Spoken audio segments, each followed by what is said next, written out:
Hi there, it's On with CREAFORM, and in this video, I will be demonstrating how to fix an inverted normal vector in VXinspect. One cool feature of VXinspect is the automatic extraction of entities. Once you have a proper alignment between your reference object and the measurement mesh, VXinspect would automatically extract the measure entity if the two surfaces are within the specified max distance.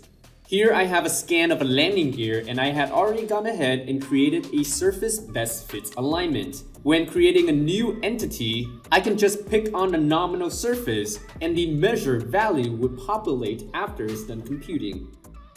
Sometimes the automatic extraction will produce an entity with an inverted normal vector, meaning your measured and nominal vectors are opposite of each other.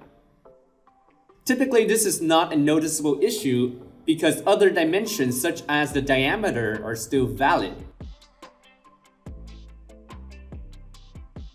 However, when you attempt to use an entity with an inverted normal as a reference for an alignment, you may notice that your part is not aligned properly.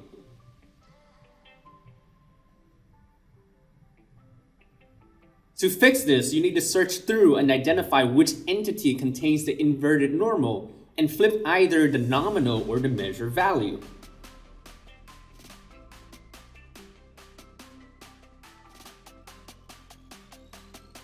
Once it is fixed, you can see that we have a proper alignment using datum reference frame A, B, and C. It is an easy fix, and again, you may not notice the difference until you use the entity for an alignment.